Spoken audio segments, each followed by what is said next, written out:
سیرت حضرت ابوبکر صدیق رضی اللہ تعالیٰ عنہ، قسط نمبر 10 یار غار۔ حضور نبی کریم صلی اللہ علیہ وآلہ وسلم نے جب مشرکین مکہ کو دعوت حق کی تبلیغ کی تو مشرکین مکہ آپ صلی اللہ علیہ وآلہ وسلم کی جان کے دشمن بن گئے اور آپ صلی اللہ علیہ وآلہ وسلم کو طرح طرح کی اذیتیں دینا شروع کر دیں۔ اس دوران حضور نبی کریم صلی اللہ علیہ وآلہ وسلم نے صحابہ کرام رضی اللہ عنہم کی ایک جماعت کو حبشہ کی جانب ہجرت کرنے کا حکم دیا تاکہ وہ مشرکین مکہ کے مظالم سے بچ سکے اور تبلیغ اسلام کا کام بخوبی انجام دے سکے۔ صحابہ کرام رضی اللہ عنہم کی وہ جماعت جس نے حبشہ کی جانب ہجرت کی، ان کے پہلے قافلے میں 15 مرد اور عورتیں شامل تھے، جس کے بعد آہستہ آہستہ مزید قافلے حبشہ کی جانب حضور نبی کریم صلی اللہ علیہ وآلہ وسلم کے فرمان کے مطابق ہجرت کر گئے، اور یوں مسلمان مہاجرین کی تعداد 100 سے تجاوز کر گئی، جس میں 83 مرد اور 18 عورتیں شامل تھیں۔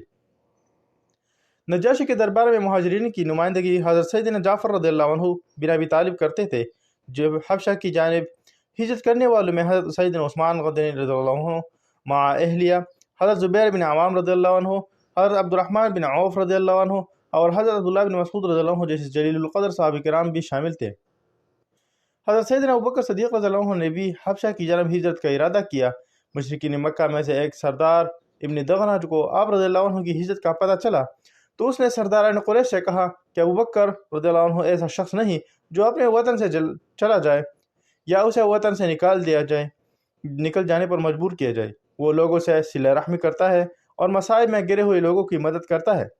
ابن دغنہ نے سرداران قریش کو ضمانت دی اور حضرت سیدنا ابوبکر صدیق رضی اللہ عنہ کو حبشہ کی جانب ہجرت کرنے سے روک دیا۔ حبشہ کی جانب مسلمانوں کی ایک بڑی تعداد کے ہجرت کرنے کے باوجود کفار مکہ کے مظالم میں کوئی کمی واقع نہ ہوئی۔ مشرکین مکہ مسلمانوں کو تنگ کرنے کے نئے طریقے تلاش کرتے رہتے۔ حضور نبی کریم صلی اللہ علیہ وآلہ وسلم اور صحابہ کرام رضی اللہ عنہم نے کفار مکہ کے مظالم نہایت ہی حوصلے سے برداشت کیے اور دین اسلام کی تبلیغ کا سلسلہ جاری رکھا۔ اس دوران یثرب، مدینہ منورہ کا پہلا نام، سے کچھ لوگوں کا قافلہ آیا اور انہوں نے حضور نبی کریم صلی اللہ علیہ وآلہ وسلم کے دست حق پر اسلام قبول کر لیا۔ جب کفار مکہ کے مظالم میں شدت آئی تو حضور نبی کریم صلی اللہ علیہ وآلہ وسلم نے غیر نبوی میں مسلمانوں کو مدینہ منورہ کی جانب ہجرت کرنے کا حکم دیا، جس کے بعد مسلمانوں نے قافلوں کی صورت میں مدینہ منورہ کی جانب ہجرت کرنا شروع کر دی۔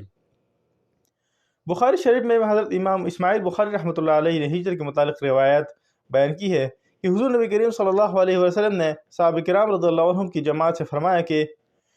مجھے تمہارا دار الہجرت دکھایا گیا ہے جو کھجوروں والا شہر ہے۔ صحابہ کرام رضی اللہ عنہم کی ہجرت کے وقت حضرت سیدنا ابوبکر صدیق رضی اللہ عنہ نے حضور نبی کریم صلی اللہ علیہ وآلہ وسلم سے کئی مرتبہ ہجرت کی اجازت طلب کی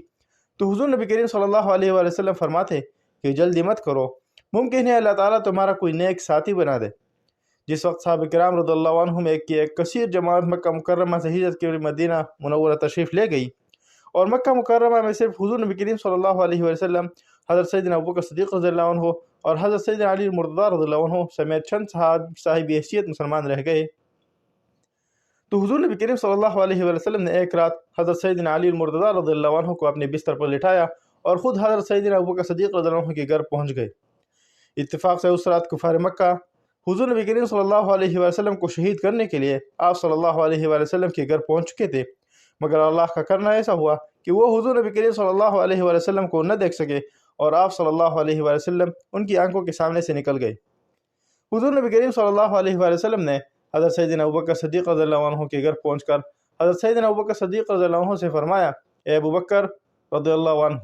مجھے میرے رب نے ہجرت کا حکم دیا ہے اور میرے اس سفر میں تم میرا رفیق ہو۔ حضرت سیدنا ابوبکر صدیق رضی اللہ عنہ نے جب حضور نبی کریم صلی اللہ علیہ وآلہ وسلم کی زبانی یہ الفاظ سنے کہ تم میرے رفیق ہو، آپ رضی اللہ عنہ کی آنکھوں میں آنسو آ گئے۔ حضور نبی کریم صلی اللہ علیہ وآلہ وسلم نے آپ رضی اللہ عنہ کی کیفیت دیکھتے ہوئے فرمایا، ابوبکر رضی اللہ عنہ، تم حوض کوثر پر بھی میرے ساتھی ہو اور غار میں بھی میرے ساتھی ہو۔ حضرت سیدنا ابوبکر صدیق رضی اللہ عنہ نے حضور نبی کریم صلی اللہ علیہ وآلہ وسلم کے فرمان کے مطابق اپنی دونوں اونٹیوں کو تیار کیا، جنہیں آپ رضی اللہ عنہ نے پچھلی 4 ماہ سے صرف اس لیے پال رہے تھے کہ کسی بھی وقت ہجرت کا حکم ہو گیا تو سفر میں مشکل درپیش نہ ہو۔ ام المومنین حضرت عائشہ صدیقہ رضی اللہ عنہ سے مروی ہے کہ نبی کریم صلی اللہ علیہ وآلہ وسلم دن میں کئی مرتبہ حضرت سیدنا ابوبکر صدیق رضی اللہ عنہ کے پاس گھر تشریف لاتے اور جس دن آپ صلی اللہ علیہ وسلم کو ہجرت کی اجازت ملی اس روز بھی آپ صلی اللہ علیہ وسلم دوپہر کے وقت تشریف لائے۔ گھر والے حیران تھے کہ آج خلاف معمول حضور نبی کریم صلی اللہ علیہ وسلم دوپہر کے وقت ہمارے ہاں تشریف لائے ہیں۔ حضرت سیدنا ابوبکر صدیق رضی اللہ عنہ نے حضور نبی کریم صلی اللہ علیہ وسلم کو دیکھ کر فرمایا، یا رسول اللہ صلی اللہ علیہ وسلم، میرے ماں باپ آپ صلی اللہ علیہ وسلم پر قربان، آپ صلی اللہ علیہ وسلم اس وقت تشریف لا رہے ہیں تو ضرور کوئی اہم بات ہے۔ حضور نبی کریم صلی اللہ علیہ وسلم نے فرمایا، ابوبکر رضی اللہ عنہ، اہل خانہ کو یہاں سے ہٹا دو۔ حضرت سیدنا ابوبکر صدیق رضی اللہ عنہ نے عرض کیا، یا رسول اللہ صلی اللہ علیہ وسلم، یہ سب آپ صلی اللہ علیہ وسلم کی اہل خانہ ہیں۔ حضور نبی کریم صلی اللہ علیہ وسلم نے فرمایا، اے ابوبکر رضی اللہ عنہ، مجھے ہجرت کی اجازت مل گئی اور میرے اس سفر میں تم میرے رفیق ہو۔ حضرت سیدنا ابوبکر صدیق رضی اللہ عنہ نے جب یہ خوشخبری سنی تو آپ رضی اللہ عنہ کی آنکھوں میں آنسو آ گئے۔ حضور نبی کریم صلی اللہ علیہ وسلم جب رات کے وقت ہجرت کے لیے حضرت سیدنا ابوبکر صدیق رضی اللہ عنہ کے گھر تشریف لائے تو حضرت سیدنا ابوبکر صدیق رضی اللہ عنہ نے دونوں اونٹنیاں حضور نبی کریم صلی اللہ علیہ وسلم کو پیش کر دی کہ جس پر چاہے سفر کرے۔ حضور نبی کریم صلی اللہ علیہ وسلم نے ایک اونٹنی کی طرف اشارہ کرتے ہوئے فرمایا، ابوبکر رضی اللہ عنہ، ایسے نہیں تو مجھ سے اونٹنی کی قیمت لو۔ حضرت سیدنا ابوبکر صدیق رضی اللہ عنہ نے عرض کیا، یا رسول اللہ صلی اللہ علیہ وسلم، میرے ماں باپ آپ صلی اللہ علیہ وسلم پر قربان، یہ آپ صلی اللہ علیہ وسلم ہی کی تو ہیں۔ حضور نبی کریم صلی اللہ علیہ وسلم نے فرمایا، نہیں، تم مجھ سے وہ قیمت لے لو جس قیمت میں تم نے خریدی ہے۔ چنانچہ حضور نبی کریم صلی اللہ علیہ وسلم نے اونٹنی کی قیمت ادا کی۔ حضور نبی کریم صلی اللہ علیہ وسلم کی ہجرت کی اطلاع حضرت سیدنا ابوبکر صدیق رضی اللہ عنہ اور ان کے اہل خانہ کے علاوہ صرف حضرت سیدنا علی المرتضیٰ رضی اللہ عنہ کو تھی، جن کو حضور نبی کریم صلی اللہ علیہ وسلم نے اہل مکہ کی امانت واپس کرنے کے لیے اپنے بستر پر لٹایا تھا۔ حضور نبی کریم صلی اللہ علیہ وسلم جس وقت حضرت سیدنا ابوبکر صدیق رضی اللہ عنہ کے گھر تشریف لائے تو حضرت سیدنا ابوبکر صدیق رضی اللہ عنہ نے اپنی بیٹی حضرت اسماء رضی اللہ عنہ کو کچھ درہم دیے اور کہا کہ وہ اس سے گوشت خرید کر پکائے تاکہ حضور نبی کریم صلی اللہ علیہ وسلم کے لیے کھانا تیار ہو۔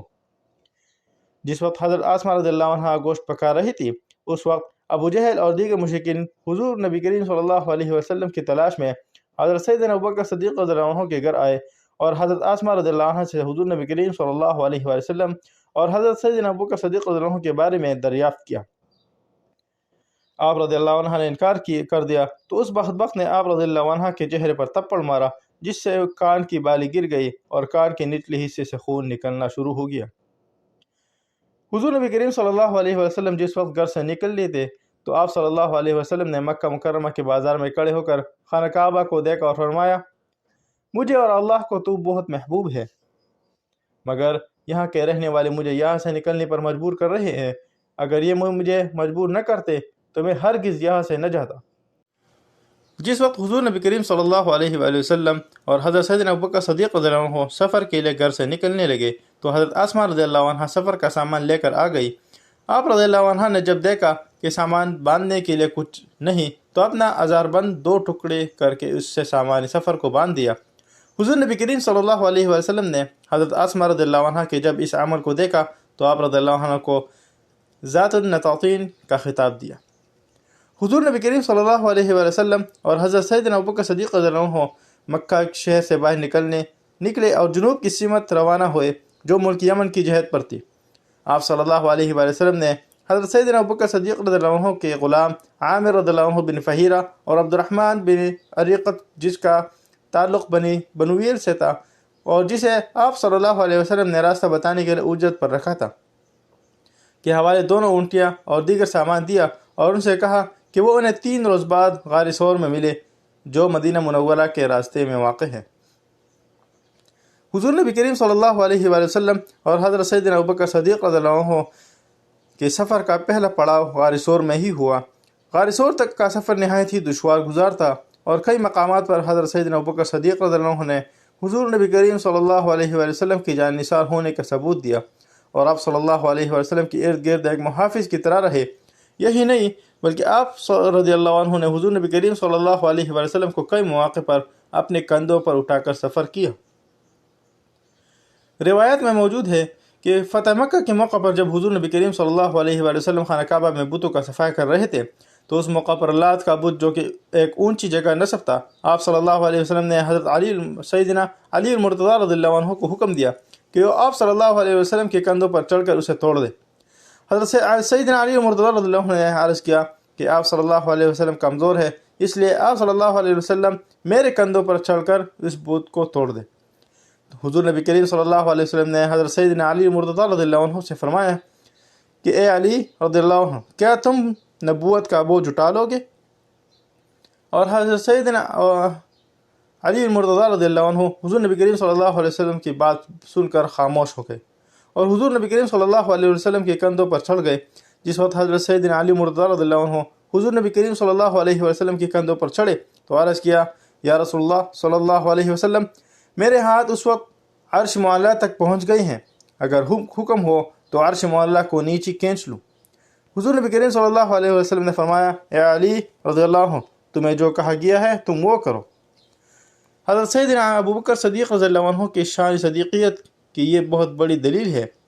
کہ آپ رضی اللہ عنہ نے نہ صرف حضور نبی کریم صلی اللہ علیہ وسلم کے ساتھ سفر ہجرت میں رہے اور غار سور میں قیام کیا اور یار غار کے لقب سے سرفراز ہوئے،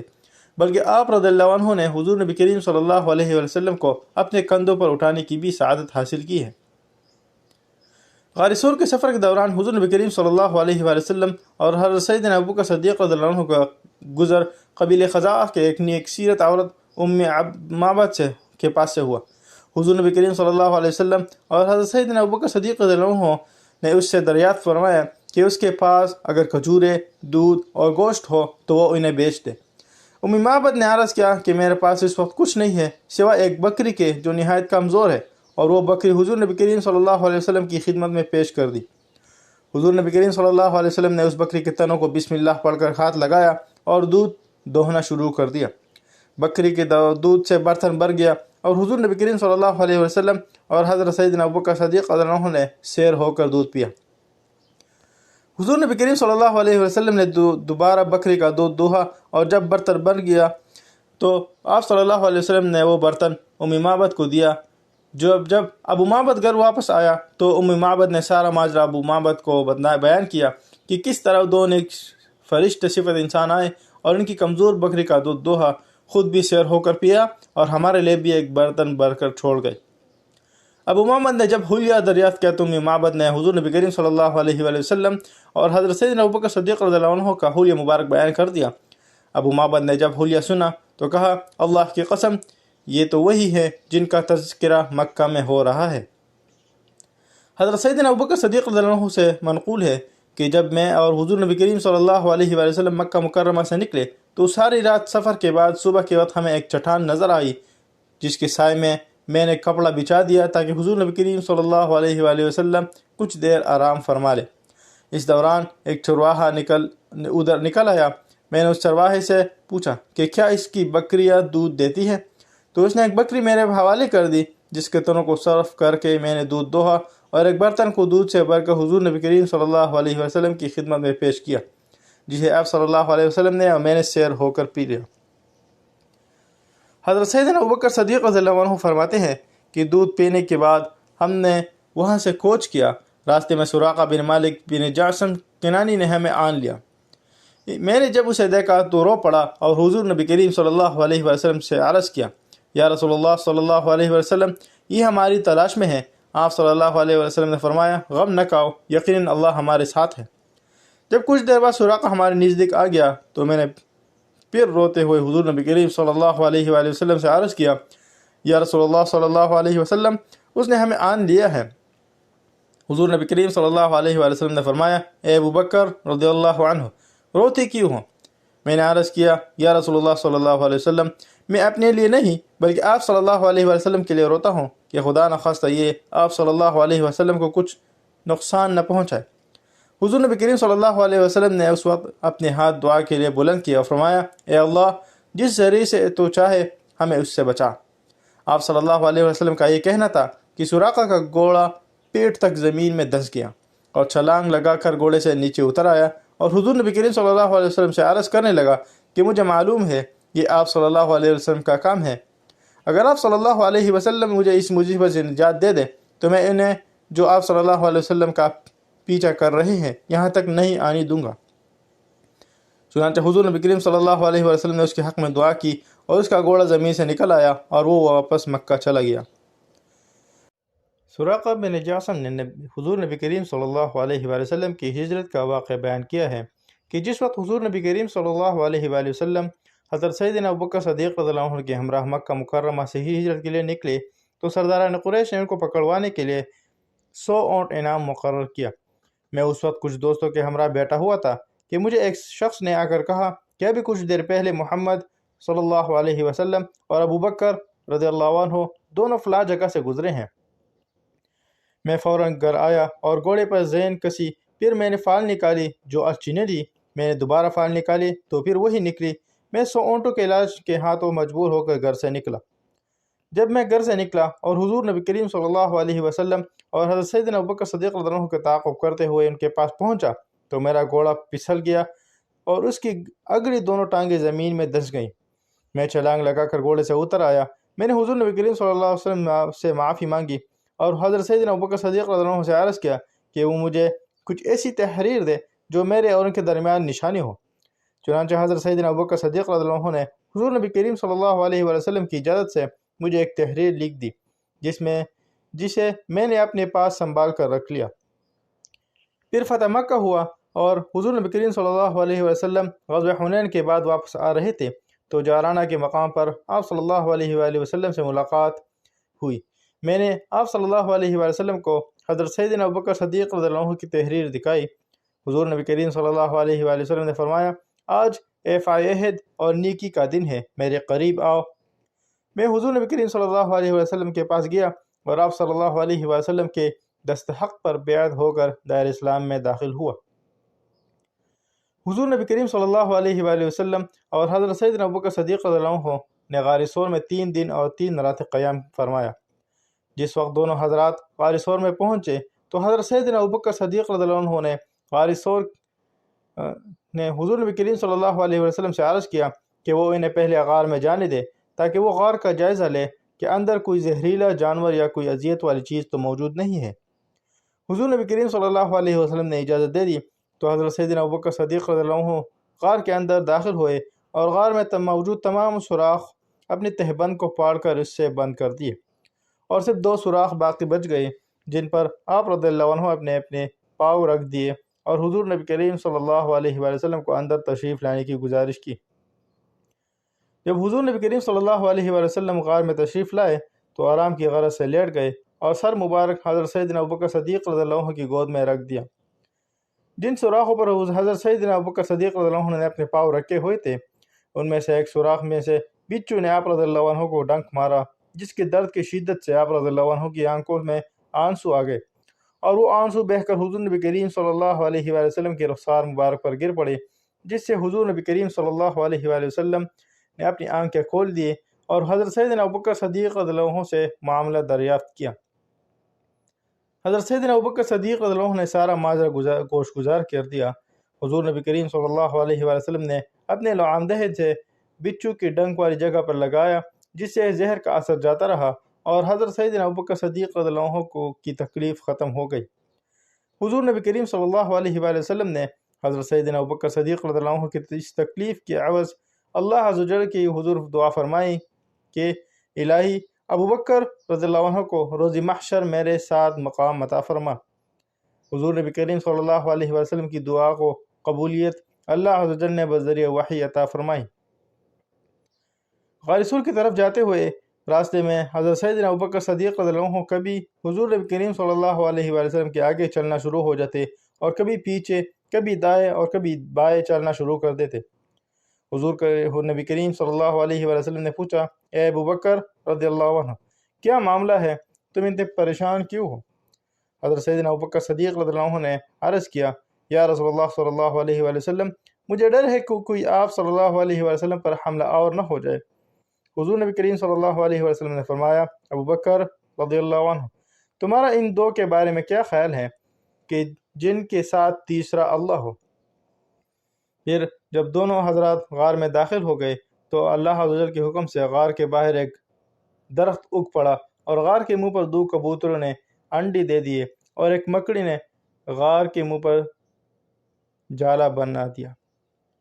مشرکین مکہ کا ایک گروہ حضور نبی کریم صلی اللہ علیہ وسلم اور حضرت سیدنا ابوبکر صدیق رضی اللہ عنہ کی تلاش میں غار کے تہانے تک پہنچ گئے، مگر جب انہوں نے غار کے دہانے پر کبوتر کے انڈے پہ بیٹھے دیکھا اور مکڑی کا جالا دیکھا تو یہ سوچ کر واپس لوٹ گئے کہ غار میں کوئی موجود نہیں ہے۔ غار ثور میں قیام کے دوران حضرت سیدنا ابوبکر صدیق رضی اللہ عنہ کے بیٹے حضرت عبداللہ بن ابو بکر رضی اللہ عنہما سامان خوراک لے کر آتے رہے اور مکہ مکرمہ کے حالات بھی بیان کرتے رہے۔ تیسرے دن حضرت سیدنا ابوبکر صدیق رضی اللہ عنہ کے غلام حضرت عامر رضی اللہ عنہ بن فہیرہ اور حضرت عبد الرحمن بن عریقت دونوں اونٹ لے کر آ گئے اور حضور نبی کریم صلی اللہ علیہ وسلم اور حضرت سیدنا ابوبکر صدیق رضی اللہ عنہ کے مدینہ منورہ کی جانب سفر کا آغاز شروع ہوا۔ غار ثور میں 3 دن اور 3 راتوں کے قیام کے متعلق حضرت سیدنا ابوبکر صدیق رضی اللہ عنہ بیان فرمایا کرتے تھے کہ غار ثور میں قیام کے بعد مجھے کبھی بھی دین کے معاملے میں خوف اور پریشانی لاحق نہ ہوئی۔ حضور نبی کریم صلی اللہ علیہ وآلہ وسلم اور حضرت سیدنا ابوبکر صدیق رضی اللہ عنہ کا یہ قافلہ ساحلی راستوں سے ہوتا ہوا مدینہ منورہ کے قریب ایک بستی قباء میں پہنچ گئی۔ قباء کے لوگوں نے حضور نبی کریم صلی اللہ علیہ وآلہ وسلم اور حضرت سیدنا ابوبکر صدیق رضی اللہ عنہ کا پرجوش استقبال کیا۔ حضرت سیدنا علی المرتضیٰ رضی اللہ عنہ نے بھی قباء میں اس قافلے میں شمولیت اختیار کی۔ حضور نبی کریم صلی اللہ علیہ وآلہ وسلم نے قباء میں ایک مسجد کی بنیاد رکھی جہاں آپ صلی اللہ علیہ وآلہ وسلم کی امامت میں قریباً 100 لوگوں نے نماز جمعہ ادا کی۔ نماز جمعہ کی ادائیگی کی وجہ سے اس مسجد کا نام مسجد جمعہ مشہور ہوا۔ مسجد جمعہ کے بارے میں قرآن مجید کی ایک آیت نازل ہوئی کہ یہ وہی مسجد ہے جس کی بنیاد تقوی پر رکھی گئی۔ قباء میں کچھ دن قیام کے بعد حضور نبی کریم صلی اللہ علیہ وآلہ وسلم کا یہ قافلہ مدینہ منورہ کی جانب روانہ ہوا۔ جس وقت یہ قافلہ مدینہ منورہ میں داخل ہوا تو حضور نبی کریم صلی اللہ علیہ وآلہ وسلم کی اونٹنی سب سے آگے تھی، اس کے بعد حضرت سیدنا ابوبکر صدیق رضی اللہ عنہ کی اونٹنی تھی اور پھر دیگر اصحاب جو قباء میں حضور نبی کریم صلی اللہ علیہ وآلہ وسلم کے قافلے میں شامل ہوئے تھے۔ قافلے کا استقبال بنو نجار نے کیا اور ان کی بچیوں نے حضور نبی کریم صلی اللہ علیہ وآلہ وسلم کی آمد پر خوشی و بری گیت گائے اور دف بجا کر اپنی خوشی کا اظہار کیا۔ حضرت انس بن مالک رضی اللہ عنہ سے مروی ہے کہ انصار کے قریباً 500 لوگوں نے حضور نبی کریم صلی اللہ علیہ وآلہ وسلم کے اس قافلے کا استقبال کیا۔ انصار کی عورتیں اپنے گھروں کے چھتوں پر کھڑی تھیں اور ایک دوسرے سے حضور نبی کریم صلی اللہ علیہ وآلہ وسلم کے متعلق پوچھتی تھیں۔ حضرت انس بن مالک رضی اللہ عنہ فرماتے ہیں کہ جس وقت حضور نبی کریم صلی اللہ علیہ وآلہ وسلم اور حضرت سیدنا ابوبکر صدیق رضی اللہ عنہ اور دیگر صحابہ کرام رضوان اللہ علیہم اجمعین پر مشتمل قافلہ مدینہ منورہ میں داخل ہوا تو یہ قافلہ انصار کے ہر گھر کے آگے سے گزرا۔ ہر انصاری کی خواہش تھی کہ حضور نبی کریم صلی اللہ علیہ وآلہ وسلم کا یہ قافلہ اس کے گھر قیام پذیر ہو۔ حضور نبی کریم صلی اللہ علیہ وآلہ وسلم نے فرمایا کہ میرے اونٹنی جس کے گھر کے آگے بیٹھے گی میں وہیں قیام فرماؤں گا۔ چنانچہ حضور نبی کریم صلی اللہ علیہ وآلہ وسلم کی اونٹنی حضرت ابو ایوب انصاری رضی اللہ عنہ کے گھر کے آگے بے جا کر بیٹھ گئی اور حضور نبی کریم صلی اللہ علیہ وآلہ وسلم نے حضرت ابو ایوب انصاری رضی اللہ عنہ کے گھر قیام فرمایا۔ حضور نبی کریم صلی اللہ علیہ وآلہ وسلم کا یہ قافلہ 12 ربیع الاول کو مدینہ منورہ میں داخل ہوا اور آپ صلی اللہ علیہ وآلہ وسلم کی ہجرت کے بعد اسلامی سن ہجری کا آغاز شروع ہوا۔ باقی اگلی قسط میں انشاءاللہ تعالی۔